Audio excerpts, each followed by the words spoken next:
Bago tayo magsimula sa ngayong araw na to mga tropa, sana naman ma-consider ninyo na pindutin yung subscribe button natin dyan once na meron kayong napanood sa akin na kahit papano nakatulong sa mga sisimulan ninyo or nasimulan ninyo na printing business. Napakalaking tulong yan para ituloy-tuloy natin yung paggawa ng content natin. At mga tropa, kung gusto nyong magpa-install ng mga application for printing business, i-message nyo lang ako sa ating Facebook page. Anyway, simulan na natin yung content natin para sa ngayong araw na to.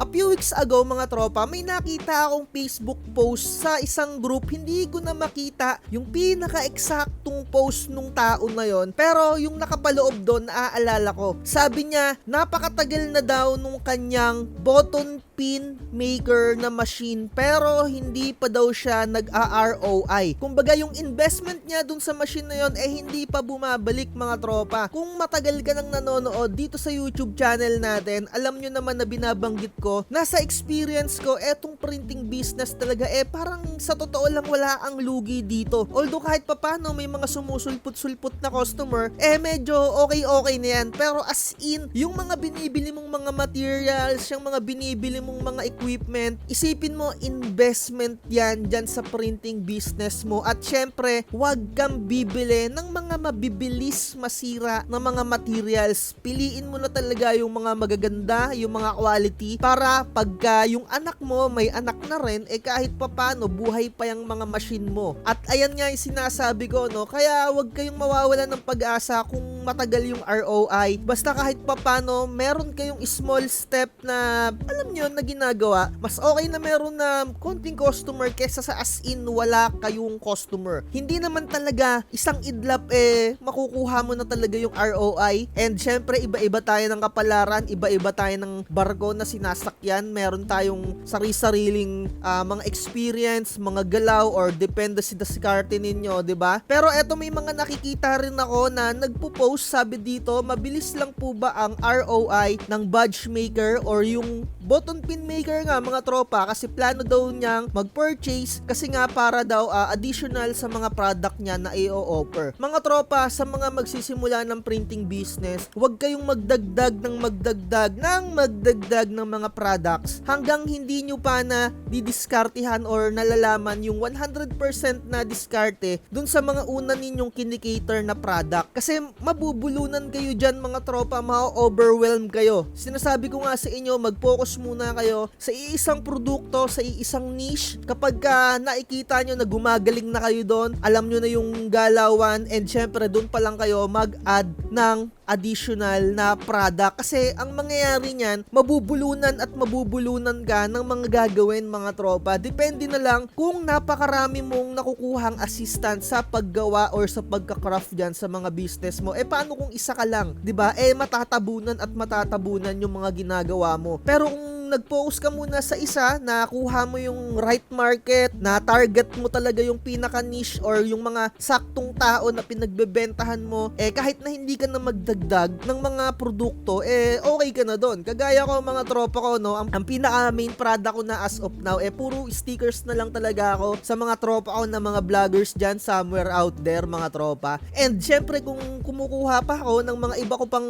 gagawin na product, button pin, papaano ko na lang yan isisingit, wala naman akong medyong katulong. Kaya kung halimbawa magkaaroon ako ng mags printing, binabato ko na sa ibang printing business, 'di ba? Nangungumisyon na lang ako, kumbaga parang middleman na lang ako. Ganyan yung mangyayari sa inyo mga tropa kapag na-overwhelm kayo. Pero babalik tayo dito sa katanungan niya kung mabilis yung ROI. Mabilis talaga mga tropa, sa totoo lang. Kung makukuha mo yung right market, yung pinaka-targetin mo na kung sino yung pagbebentahan mo, and syempre tamang paggawa mo ng mga advertisement, pag-post mo ng kung ano-ano, or paggawa mo ng ads sa Facebook. Nung mga nakaraan, itinuro ko sa inyo kung papaano kayo magkaka-customer. Panoorin nyo yung content ko na yun kasi napakalaking tulong neto mga tropa, lalo na sa mga may agam-agam dyan, kung magkaka-customer ba sila. Ang title nung vlog ko na yun, paano magkakaroon ng customer sa printing business. Panoorin nyo yun, subaybayan nyo yun. Once na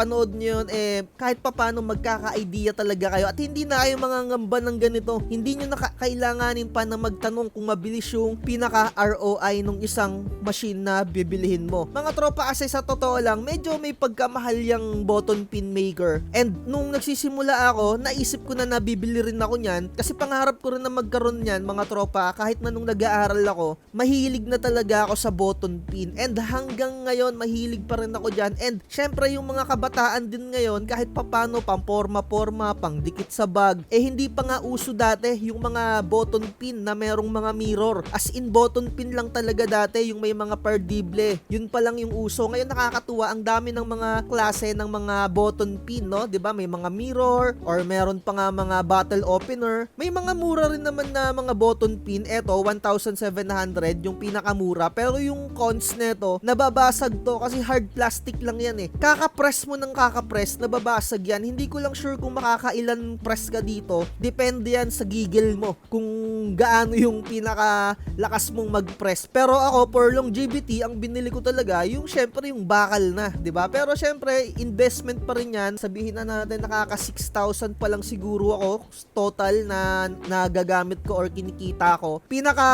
Gross pa yun yung kabuuan pa yun, mga tropa. Kasama pa dun yung mga materyales, hindi ko pa naliles kasi kinukompute ko din Matuto rin kayong mag-compute, maglista kayo kung nakakailan na kayo na kinikita dun sa mga binibili ninyo na mga machine. Eto yan, mga tropa, no, yung pinaka quality talaga around mga 8,000 ganyan. Yung sa akin parang nabili ko ng 4,000 kasi sale nung time na yon. Iba't iba rin yung mga size niya, pero yung pinaka size din nung sinasabi ko sa inyo na yung merong mirror, may mga magnetic, ayan. Meron din 58, ayan no, usually 58 mm or katumbas nito yung mga 2.25 inches, ganyan yung sukat niyan. Eto, mga malalaki na to, syempre kapag malalaki, expect mo na mahal yung pinaka-consumables niyan. Yung consumables, ibig sabihin nun, eto yung ginagamit mo na materials para maagawa ka nung sinasabi ko na mirror. 'Di ba? Or button pin, or yung mga magnetic, may mga ganitong klase na nga, no? May mga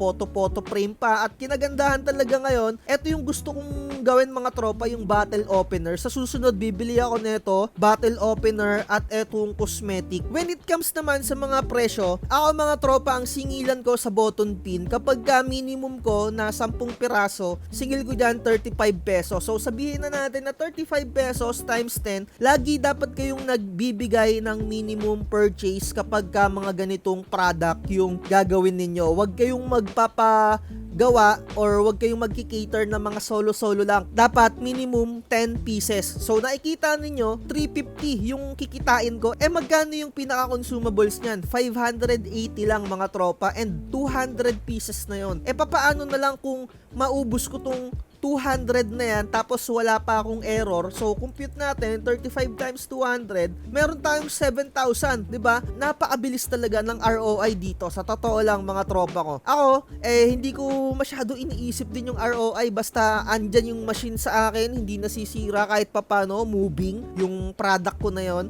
And etong button pin making na to, mga tropa, may ginawa rin akong video neto. Panoorin nyo na lang kung papaano. Eto yung step by step niya. Around 30 minutes yung video kasi gusto ko talagang matutunan nyo from scratch talaga kung papaano yung gagawin, 'di ba? So sabihin na natin, kapag medyo bulk order, kasi syempre may mga groups, kapag nakuha mo yung target talaga, yung right market, syempre hindi lang 10 yung o-orderin yan. 'Di ba? Kagaya nung sa akin, meron akong customer na nasa school, isa sila sa malaking umorder sa akin kasi meron silang org or yung organization, 'di ba? Pagka nag-aaral ka ng kolehiyo, may mga org yan, org ng business ad, computer engineering, ng IT, na-target ko talaga yung mga ganon, tropa. So ang binigay ko sa kanila 25 pesos, sagad na yan kasi estudyante yung mga yan. So sabihin na natin na multiply mo ng 100 yan, 'di ba? Meron ka na kagad 2,500. So i-less mo na lang yung 500 na pinaka consumables mo, sabihin na natin yung 500 consumables talaga, kasi sabihin na natin yung photo paper na gagamitin mo, 'di ba, yung effort, yung ink. So 2,000 kagad yung kinita mo. And kung bumili ka ng tiga 8,000 na button pin, magkano na lang yung babawiin mo, 'di ba? Meron ka na lang 6,000 na babawiin. Hindi naman namamatay to, hindi naman nauubos to, hindi naman nasisira to sa katagalan. Napakatibay neto. Maliban na lang kung ganito yung bibilihin ninyo na nababasag talaga. Kahit mag-search kayo diyan, pero kung syempre mababa pa lang yung puhunan ninyo, magtsatsaga talaga kayo dito sa medyo babasagin. Ingat lang kayo sa pag-press. And mga tropa, sa mga ganito, sa battle opener, hindi pa ako nakagawa niyan kaya hindi ko pa alam kung magkakano yung ipepresyo ko diyan. Pero siguro kung mata-target ko yung napakagandang market kagaya ng mga halimbawa tropa mo, 'di ba? Halimbawa birthday ng tropa mo, maghahanda siya. Operan mo ng ganon and sabihin mo na lang ang pinakamababa mo na pwedeng i-offer diyan mga tropa, 50 pesos. Or sabihin na natin na sagad 35 pesos. Kasi kung titignan natin dito, yung consumables niya na bottle opener, 900 ang 100 pieces.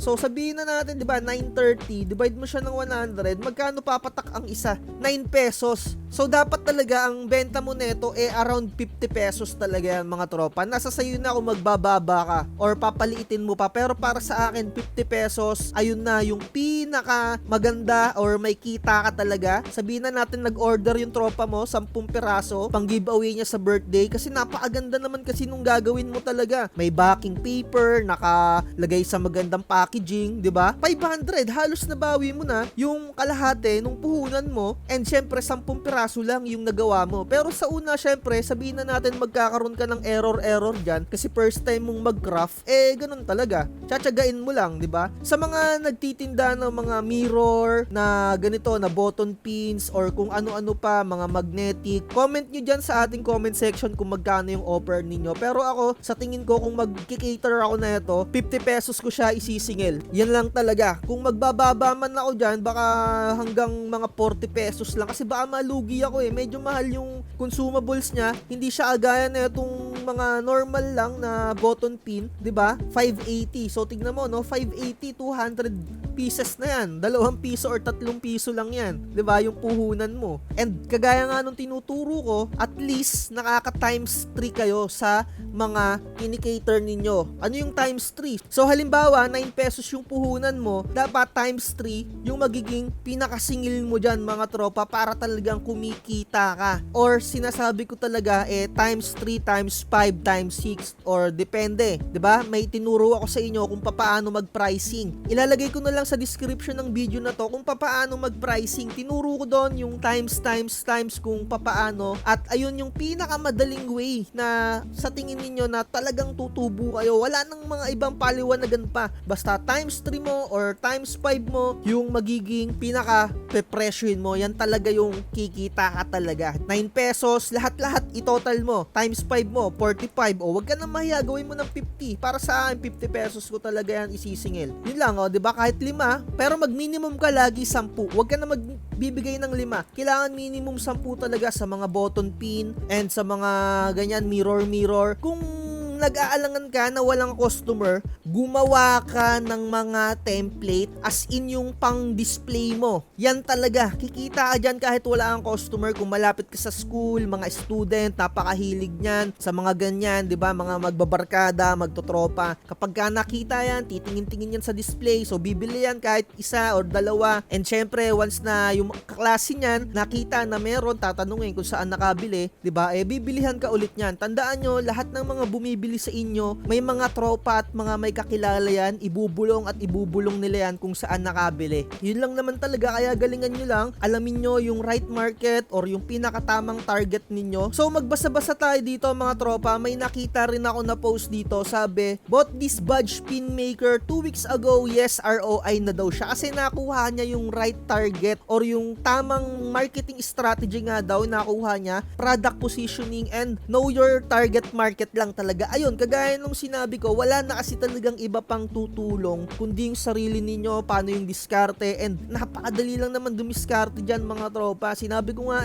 kung wala kang customer, gumawa ka lang, practicean mo lang ng practicean pero iba't ibang design. And bili ka ng lagayan ng display kung saan mo siya pwedeng i-display, 'di ba? May mga mesh yung tinatawag na parang bakal na pa square. Di ko alam kung anong tawag dun pero bumili ako noon meron ako diyan noon I-display mo lang doon, isabit mo lang doon mga tropa. Kahit nasa bahay ka lang, sabit mo lang dyan, may makakakita at makakakita niyan. Bibili at merong bibili at bibili niyan mga tropa. Maniwala kayo sa akin kasi ginagawa ko din yan. Kung hindi nyo madiskartehan, di ba, na magkaroon kayo ng customer na for souvenirs, designan nyo ng marami, basta display nyo lang. Pero mas maganda kung makakakuha kayo ng customer for souvenirs, di ba? So, kapag gaganon, kailangan minimum at least 10 pataas. And sabi pa dito nung nag-comment, ang dami daw niya kasi nakikitang post na hindi daw mabenta sa kanila ang ganito. Yon, 'di ba? Kaya ako nga ginawa ng video na to para magkaroon kayo ng idea paano yung magiging diskarte ninyo, lalo na sa mga stay at home mom dyan or sa mga tropa natin na mga